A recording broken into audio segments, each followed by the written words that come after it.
ఒక దేశం దగ్గర కొండంత డబ్బు, కళ్ళు చెదిరే టెక్నాలజీ చేతిలో పడగానే ఇక మమ్మల్ని ఆపేదెవడు, తిరుగులేదు అని ఫుల్ కాన్ఫిడెన్స్ తో విర్రవీగుతుంటుంది. కానీ పాపం ఆ ప్రాసెస్ లో ఒక చిన్న లాజిక్ మర్చిపోతుంది. డబ్బుతో మనుషుల్ని కొనేయచ్చు, టెక్నాలజీతో సిస్టమ్ ని మేనేజ్ చేయొచ్చు, కానీ ప్రకృతి తిరగబడితే అక్కడే సీన్ మొత్తం రివర్స్ అవుతుంది. ఎందుకంటే మదమెక్కిన టెక్నాలజీ కింద ప్రకృతి ముందు ఏ ఐడియా, ఏ సొల్యూషన్ పనిచేయదు. నేడు సరిగ్గా గల్ఫ్ దేశాల పరిస్థితి కూడా ఇలాగే తయారైంది. These countries have little to no natural freshwater sources and depend heavily on desalination plants for their drinking water. Kuwait alone gets 90% of its drinking water from desalination plants, and from 1970 onward, oil money was invested in these desalination plants. ఒకప్పుడు అంటే ఓ 60-70 ఏళ్ల క్రితం వరకు ప్రపంచ పటంలో ఎవరికీ పెద్దగా తెలియని ఆ ప్రాంతం ఎడారిలో ఉండే పేద మనుషులు, చిన్న చిన్న ఊళ్ళు. కట్ చేస్తే భూగర్భం నుండి ఒక్కసారిగా బ్లాక్ గోల్డ్ రూపంలో క్రూడ్ ఆయిల్ పడగానే సీన్ మొత్తం మారిపోయింది. మైండ్ బ్లోయింగ్ సంపద వచ్చి పడటంతో ప్రపంచమే ఊహించని రేంజ్ లో హంగామా మొదలుపెట్టారు. దుబాయ్ లాంటి వరల్డ్ క్లాస్ గ్లామరస్ నగరాలు, ఎడారి నడిబొడ్డున సౌదీ అరేబియా కడుతున్న ఫ్యూచరిస్టిక్ నియోన్ ప్రాజెక్ట్, 2022లో ఫీఫా వరల్డ్ కప్ హోస్ట్ చేసి తన రిచ్నెస్ ని గ్లోబల్ లెవెల్లో ప్రొజెక్ట్ చేసుకున్న ఖతార్, ఇలా ఎడారి ఇసుకలో ఏకంగా అద్దాల మేడలు కట్టేశారు. ఏమీ పండని నిస్సారమైన భూముల్లో అగ్రికల్చరల్ చేసి గోధుమ ఎగుమతి చేసేంత బిల్డప్ ఇచ్చారు. చివరికి తాగడానికి చుక్క నీరు కరువయ్యే చోట ఏకంగా ఇండోర్ స్కీయింగ్ రూఫ్లు కట్టేసి సైన్స్ కే సవాల్ విసిరేమని తెగ ఫీల్ అయ్యారు. పైన చూస్తే అంతా కలర్ఫుల్ గా అద్భుతంగా కనిపించవచ్చు, కానీ ఆ సీన్ వెనుక అసలు కథ వేరే ఉందనే నిజాన్ని గ్రహించలేకపోయారు.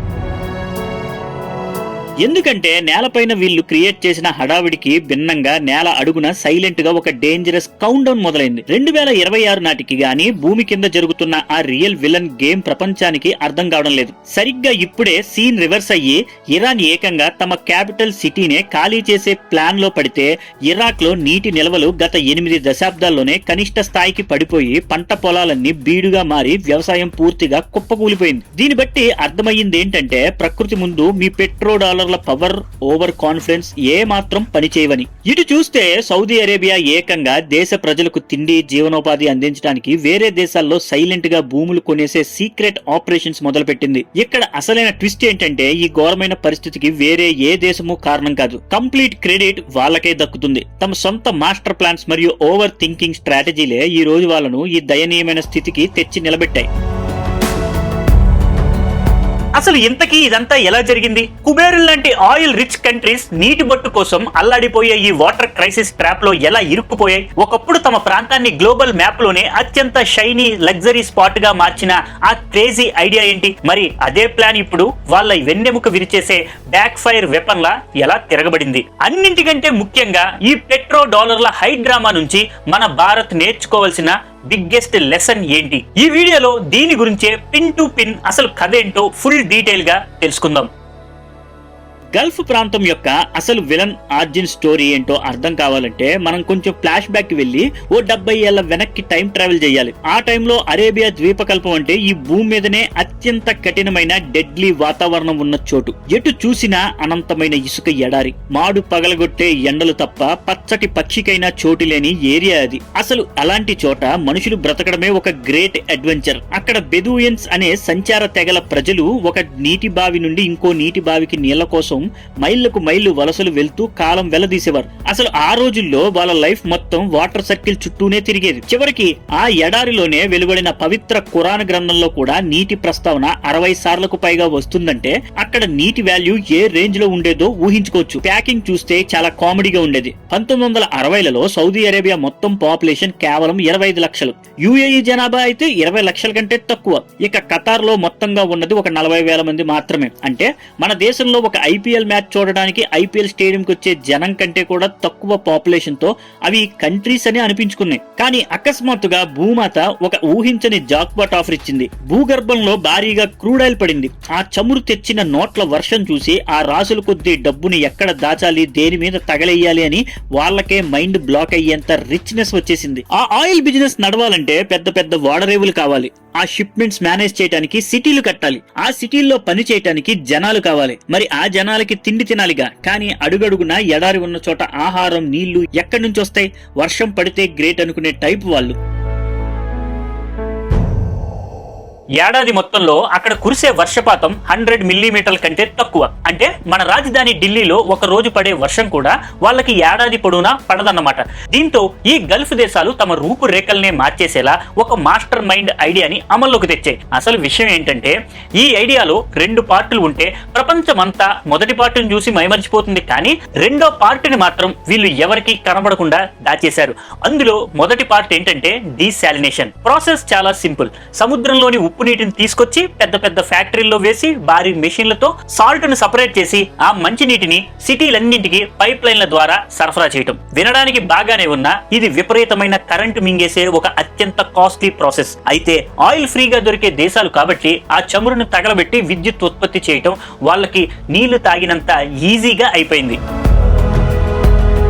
అలా 1970లలో మొదలైన ఈ ప్లాంట్లు మెల్లగా దేశమంతా నెట్వర్క్ లా విస్తరించాయి. కట్ చేస్తే ఈ రోజు గ్లోబల్ లెవెల్లో సముద్రపు నీటిని శుద్ధి చేసి తాగడంలో సౌదీ అరేబియా నెంబర్ 1 పొజిషన్ లో ఉంది. రోజుకి ఏకంగా 1,11,00,000 క్యూబిక్ మీటర్ల నీటిని ప్రాసెస్ చేస్తున్నారు. అక్కడ తాగే నీటిలో 70% డీశాలినేషన్ ద్వారానే వస్తుంది. బహ్రెయిన్ లో ఇది 90% అయితే ఖతార్ లో ఏకంగా 99%. అంటే గల్ఫ్ ప్రాంతం అంతా కలిసి ప్రపంచంలో తయారయ్యే డీశాలినేటెడ్ వాటర్ లో దాదాపు సగాన్ని వీళ్లే తాగేస్తున్నారు. ప్రాక్టికల్ గా చెప్పాలంటే వీళ్ళు సముద్రపు నీటిని తాగుతూనే ఈ లగ్జరీ గ్లాస్ టవర్స్, రోడ్ల పక్కన పచ్చని పార్కులు, రోజంతా ఎగసిపడే వాటర్ ఫౌంటైన్ల హంగామాని మేనేజ్ చేస్తున్నారు. కానీ అసలు థ్రిల్లర్ కథ ఇక్కడే మొదలవుతుంది. డీశాలినేషన్ అనేది బయటికి కనిపించే షో ఆఫ్ మాత్రమే. వీళ్ళు సైలెంట్ గా బ్యాక్గ్రౌండ్ లో చేసిన ఇంకో బిగ్గెస్ట్ క్రైమ్ గురించి ఇప్పటికీ అక్కడి ప్రజలకు అసలు తెలియదు. అదేంటంటే అసలు టెక్నికల్ గా తమకు ఏమాత్రం హక్కు లేని భూగర్భ జలాలను వీళ్ళు రాక్షసంగా తోడేయటం మొదలు పెట్టారు. అసలు ఆ నీళ్లు ఎక్కడవి అనుకుంటున్నారా? వేల సంవత్సరాల క్రితం ఈ అరేబియన్ పెన్సులా ఇప్పుడున్నట్లు ఎడారిలో ఉండేది కాదు. అప్పట్లో అక్కడ భారీగా వర్షాలు, మంచు కురిసేవి. ఒక నది కూడా ప్రవహించేది. ఆ నీళ్లన్నీ నెమ్మదిగా నేలలోకి పోయి భూమి అడుగున 100 మీటర్ల లోతులో ఉన్న రాళ్ల సందుల్లో స్టోర్ అయ్యాయి. అది దాదాపు 10,000, 20,000, కొన్ని చోట్ల 30,000 సంవత్సరాల నాటి సీక్రెట్ వాటర్ స్టోరేజ్. అప్పటి నుంచి ఇప్పటి వరకు ఆ నీటిని ఎవరూ తాకలేదు, బయటకు తీయలేదు. శాస్త్రవేత్తలు దీన్ని ఫాసిల్ వాటర్ లేదా గోస్ట్ వాటర్ అని పిలుస్తారు. ఈ నీటితో ఉన్న అతి పెద్ద డేంజర్ ఏంటంటే ఒకసారి దీన్ని తోడేస్తే ఇక అంతే సంగతులు. రీఛార్జ్ అవ్వడానికి ఆస్కారమే లేదు.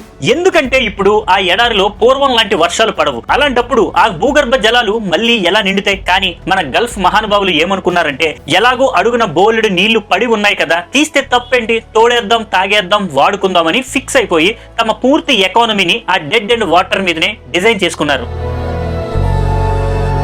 1970ల నుండి 1990ల మధ్యలో సౌదీ అరేబియా ఎడారి అగ్రికల్చరల్ పేరిట బిలియన్ల కొద్ది డాలర్లు తగిలేసింది. భూమిలోకి 100 మీటర్ల లోతున రాకాసి ట్యూబ్వెల్స్ తవ్వి ఎడారి మధ్యలో భారీ రౌండ్ షేప్ లో పచ్చటి పంట పొలాలను క్రియేట్ చేశారు. ఇవి నేటికి అంతరిక్షం నుంచి క్లియర్ గా కనిపిస్తాయి. ఇక 1980ల మధ్య నాటికైతే లోకం మొత్తం నోరెళ్లబెట్టేలా ఒక షాకింగ్ ఫీట్ చేశారు. ఏకంగా ఎడారి భూముల నుండి గోధుమలను వేరే దేశాలకు ఎగుమతి చేయడం స్టార్ట్ చేసి మా రేంజ్ చూశారా అని గ్లోబల్ లెవెల్లో బీభత్సమైన బిల్డప్ ఇచ్చారు. అసలు ఒక్క నది గాని, సరస్సు గాని, పోని కనీసం వర్షపాతం గాని లేని ఒక ఎడారి దేశం ఏకంగా గ్లోబల్ మార్కెట్ కే గోధుమలు ఎగుమతి చేయటం అంటే సామాన్యమైన విషయం కాదు. తన పీక్ స్టేజ్ లో సౌదీ అరేబియా ఏకంగా ఏడాదికి 25 లక్షల టన్నుల గోధుమలను పండించి పారేసింది.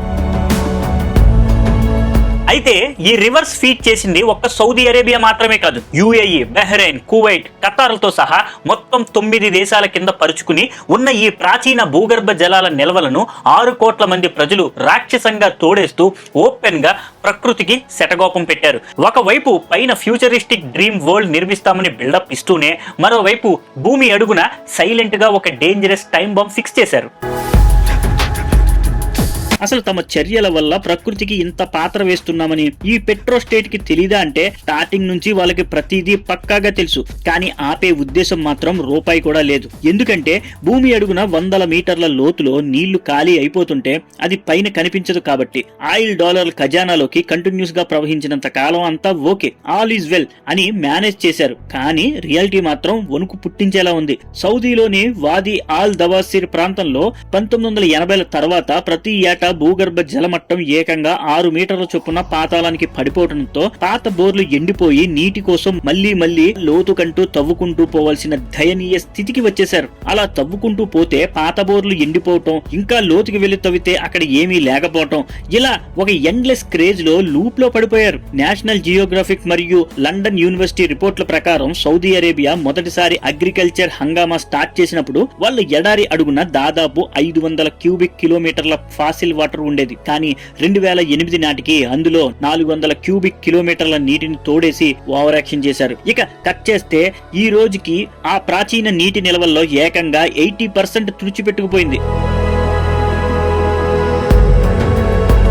మరోవైపు ఇరాన్ లోను సేమ్ సీన్, కాకపోతే ప్రాసెస్ కొంచెం డిఫరెంట్. అక్కడ 2000 సంవత్సరాల క్రితం నాటి కనత్ అనే అద్భుతమైన under ground water canal system ఉండేది. యునెస్కో కూడా ప్రశంసించిన ఆ పాతకాలపు ఎకో ఫ్రెండ్లీ ఇంజనీరింగ్ మార్వెల్ అనేక యుద్ధాలు, కరువులు వచ్చిన పర్షియన్ నాగరికతను 1000 సంవత్సరాల వరకు కాపాడింది. కానీ ఇరాన్ కూడా ఆధునికత మోజులో పడి ఆ ఎకో ఫ్రెండ్లీ సిస్టమ్ ను పక్కన పడేసి ఏకంగా 600కు పైగా భారీ డ్యాములు కట్టేసి 100 మీటర్ల లోతుకి బోరుబావులు తవ్వి ప్రకృతిని పీల్చి పిప్పి చేయటం మొదలుపెట్టింది. దాని రిజల్ట్ ఎలా ఉందో వింటే మైండ్ బ్లాక్ అవ్వాల్సిందే. నవంబర్ 25లో ఇరాన్ ప్రెసిడెంట్ స్వయంగా అనౌన్స్ చేస్తూ రాజధాని టెహరాన్ నగరం ఏటా ఏకంగా 30 సెంటీమీటర్ల చొప్పున భూమిలో కుంగిపోతుందని, రోడ్లు చీలిపోయి బిల్డింగ్లు నేలమట్టమవుతున్నాయని ప్రకటించాల్సి వచ్చింది. భూమి అడుగున ఉన్న నీలనంతా తోడేయడంతో కింద ఖాళీ శూన్యం ఏర్పడి ఏకంగా ఒక దేశ రాజధాని నగరమే సైలెంట్ గా పాతాళంలోకి దిగిపోతున్నా సరే కంటికి డైరెక్ట్ గా కనిపించలేదనే సాకుతో ఈ పెట్రోస్టేట్స్ తమ ఆకతాయి ప్రాజెక్టులను ఆపకపోగా ఇంకా పెంచుకుంటూ పోయాయి. సౌదీ అరేబియా ఏకంగా బెల్జియం దేశమంత పొడవు $1 ట్రిలియన్ పైగా బడ్జెట్ తో నియోమ్ అనే డ్రీమ్ ప్రాజెక్ట్ ప్రకటించింది. తీరా చూస్తే అక్కడ నేచురల్ డ్రింకింగ్ వాటర్ లభ్యత బిగ్ జీరో. ఇటు దుబాయ్ సముద్రం అడుగున కృత్రిమ దీవులు కడుతూ పోతే అటు ఖతార్ 40 డిగ్రీల మాడు పగిలే ఎండలో 2022 ఫీఫా వరల్డ్ కప్ జరపడానికి ఏకంగా ఓపెన్ ఎయిర్ స్టేడియంలోనే జైంట్ ఏసీలు పెట్టి గ్లోబల్ ప్రదర్శన ఇచ్చింది. 1960లో కేవలం 2 లక్షల జనాభా ఉన్న యుఏఈ ఇప్పుడు 1,10,00,000కు చేరింది. వీళ్ళంతా సముద్రపు నీటిని శుద్ధి చేసే ప్లాంట్లు, ఇంపోర్టెడ్ ఫుడ్ మీదే బ్రతుకుతున్నారు. అసలు ఈ వ్యవస్థ అంతా రన్ చేయడానికి ఎంత కరెంట్ కావాలో తెలుసా? సౌదీ అరేబియా ఒక్కటే ఆ డీసాలినేషన్ ప్లాంట్లను నడపడానికి రోజుకి ఏకంగా 3 లక్షల బ్యారెళ్ల క్రూడ్ ఆయిల్ ని తగలబెడుతుంది. చివరికి భూగర్భ జలాలు డెడ్ ఎండ్ కి వచ్చాయని గ్రహించి 2016లో గోధుమ సాగును ఆపేసిన సౌదీ తమ తిండి ఆహారాల కోసం ఆఫ్రికా, ఏషియా, అమెరికాలోని ఆరిజోనా లాంటి చోట్ల ల్యాండ్స్ కు లీజుకు తీసుకుంటూ ఇప్పుడు వేరే దేశాల నీటి వనరులను తోడేసే కొత్త గేమ్ ను మొదలుపెట్టింది. చూసారా, మేము తెలివిగా మా డిజర్ట్ వాటర్ ని సేవ్ చేశామని కలరింగ్ ఇస్తూ ఉంటారు. కానీ ప్రాక్టికల్ గా వీళ్ళు వాటర్ ఆదా చేయలేదు. తమ సొంత తాగునీటి దాహాన్ని, ఫుడ్ రిక్వైర్మెంట్ ని వేరే దేశాల నెత్తి మీదకి షిఫ్ట్ చేశారంతే. ఇప్పటి వరకు వీళ్ళ నడిపిన గ్రాండ్ మాస్టర్ ప్లాన్ ఇదే. కానీ 2026 నాటికి ఆ ప్లాన్ కి కూడా గట్టిగా కెపాసిటీ సీలింగ్ పడిపోయింది. ఎందుకంటే గ్రౌండ్ వాటర్ కంప్లీట్ గా ఎండిపోక ముందే ఈ హంగామా ఆగి ఉంటే గల్ఫ్ కంట్రీస్ మరికొన్ని దేశాల రీసోర్సెస్ ని వాడుకుని మేనేజ్ చేసేదేమో. కానీ ప్రకృతికి ఒక ఫండమెంటల్ రూల్ ఉంటుంది. ఎన్నాళ్ళని తనను దోచుకుంటే అన్నాళ్ళు చూస్తూ ఊరుకోదు. సరైన టైంలో తనదైన స్టైల్లో షాక్ల మీద షాక్లు ఇస్తూ కోలుకోలేని గుణపాఠం చెబుతుంది. ఇరాన్ మరియు ఇజ్రాయెల్ మధ్య చెలరేగిన రణరంగం గల్ఫ్ ప్రాంతమంతటికి విస్తరించింది. 2026 మార్చి 7న కేష్మి ద్వీపంలోని తమ కీలకమైన డీసాలినేషన్ ప్లాంట్ పై అమెరికా వైమానిక దాడి చేసి దాదాపు 30 గ్రామాలకు మంచినీటి సరఫరా నిలిపేసిందని ఇరాన్ విదేశాంగ మంత్రి తీవ్ర ఆరోపణ చేశారు. మరుసటి రోజే బహ్రెయిన్ తమ డీసాలినేషన్ ప్లాంట్లపై ఇరాన్ డ్రోన్ దాడి జరిగిందని సంచలన నివేదిక ఇవ్వగా వెంటనే కువైట్, యుఏఈలు కూడా తమ వాటర్ ఫ్యాక్టరీలపై సైబర్ మరియు మిస్సైల్ థ్రెట్స్ వచ్చాయని ప్రకటించాయి. Atlantic council, bulletin of the atomic scientist సంస్థలు హెచ్చరిస్తూ ఎప్పటి వరకు ఏ యుద్ధంలోనూ శత్రు దేశాల మంచినీటి ప్లాంట్లపై దాడులు చేయకూడదనే అన్ రిటర్న్ ఇంటర్నేషనల్ రూల్ ఉండేదని, కానీ ఇప్పుడు ఆ లిమిట్ దాటేయడంతో మిలియన్ల మంది అమాయకుల ప్రాణాలు తాగునీరు లేక ప్రమాదంలో పడ్డాయని వెల్లడించాయి. అంటే ఒకప్పుడు గల్ఫ్ దేశాలకు అతిపెద్ద బలంగా ఉన్న డీసాలినేషన్ సిస్టమ్ ఇప్పుడు శత్రువుల చేతుల్లో అకిలెస్ హీల్, అత్యంత బలహీనమైన పాయింట్ గా మారిపోయింది. వాస్తవానికి ఈ పెట్రో నేషన్స్ ప్రకృతిని ఎప్పుడూ జయించలేదు, కేవలం రాక్షసంగా దోచుకున్నాయంతే. మొదట 1000 ఏళ్ల నాటి నదులు ఎండబెట్టాయి. ఆ తరువాత 30,000 ఏళ్ల నాటి ప్రాచీన భూగర్భ జలాలను తోడేశాయి.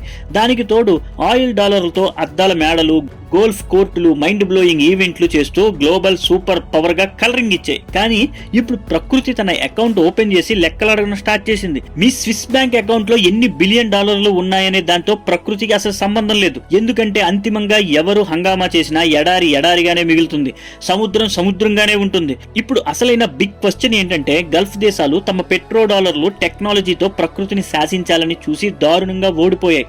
మరి మన భారత్ కూడా అదే డేంజరస్ ట్రాక్ లో ఉందా? రేపు మన పరిస్థితి కూడా ఇంతేనా? నిజం చెప్పాలంటే ఇండియా ప్రస్తుతం చాలా కీలకమైన జంక్షన్ లో నిలబడి ఉంది. ఇప్పటికే మన దేశంలో 21 ప్రధాన నగరాలు గ్రౌండ్ వాటర్ ఎండిపోయి రెడ్ జోన్ లో పడ్డాయని హెచ్చరికలు వచ్చాయి. మన గ్రీన్ రెవల్యూషనరీ హార్ట్ బీట్ లాంటి పంజాబ్, హర్యానా దశాబ్దాలుగా భూగర్భ జలాలను రాక్షసంగా తోడేశారు. గ్లోబల్ ఐటీ హబ్ బెంగళూరు ఇప్పటికే డే జీరో క్రైసిస్ ని కళ్ళజూసింది. ఇక సౌత్ ఇండియాలో కావేరీ లాంటి జీవనదుల వానలు లేక ఎండిపోతున్నాయి. అంటే అచ్చం గల్ఫ్ దేశాలు వెళ్లిన వినాశకరమైన రూట్ లోనే మనము పయనిస్తున్నామన్నమాట. తేడాల్లో ఒకటే, మనకు ఇంకా కొద్దిగా టైం మిగిలింది. ప్రకృతికి ఎదురెళ్లకుండా రీఛార్జ్ మెథడ్స్ కి మారడానికి, వర్షపు నీటిని ప్రాపర్ వర్షపాతం ఉన్నప్పుడే ఇంపుగా నిల్వ చేయడానికి మరియు అగ్రికల్చరల్ వాటర్ మేనేజ్మెంట్ క్రమశిక్షణ పాటించడానికి ఇప్పటికీ కూడా మనకి ఛాన్స్ ఉంది. ఈ రోజు కనుక మనం మేల్కొనకపోతే నేడు గల్ఫ్ నగరాలు నీటి బొట్టు కోసం పడుతున్న తీవ్ర అవస్థలే రేపు మన మెట్రో నగరాలకి పడతాయి. ఏది ఏమైనా పెట్రో సంపద తెచ్చిపెట్టిన ఓవర్ కాన్ఫిడెన్స్ తో ప్రకృతికి సవాల్ విసిరి తమకు తామే తవ్వుకున్న ఆ వాటర్ ట్రాప్ లో గల్ఫ్ దేశాలు కంప్లీట్ గా చిక్కుకుపోగా ప్రకృతి మాత్రం తన పవర్ ఏంటో ప్రపంచానికి చాలా స్పష్టంగా నిరూపించింది. ప్రకృతిని ఎవరైతే విచక్షణారహితంగా దోచుకుంటారో వారి సామ్రాజ్యాలను అది తన ఒడిలోనే సమాధి చేస్తుందనే చేదు నిజాన్ని గల్ఫ్ ప్రాంతంలో నేడు జరుగుతున్న పరిణామాలు ప్రపంచానికి స్పష్టంగా చూపిస్తున్నాయి. చమురు సంపదతో మెరిసే నగరాలు కట్టుకోవచ్చు, కానీ సహజ వనరులను తొంగలో తొక్కి ప్రకృతిపై విజయం సాధించాము అనుకోవటం కేవలం భ్రమేనని ఈ డ్రామా తేల్చి చెప్పింది. మరి ఈ విశ్లేషణపై మీ అభిప్రాయం ఏంటో కింద కామెంట్ లో తప్పకుండా పంచుకోండి. ఇలాంటి మరిన్ని ఇంట్రెస్టింగ్ ఇన్ డెప్త్ వీడియోల కోసం మన ఛానల్ ని సబ్స్క్రైబ్ చేసుకోండి. అలాగే ఈ వీడియోని మీ ఫ్రెండ్స్ అండ్ ఫ్యామిలీస్ కి షేర్ చేయండి. నెక్స్ట్ వీడియోతో మళ్ళీ కలుద్దాం. జై హింద్, జై భారత్.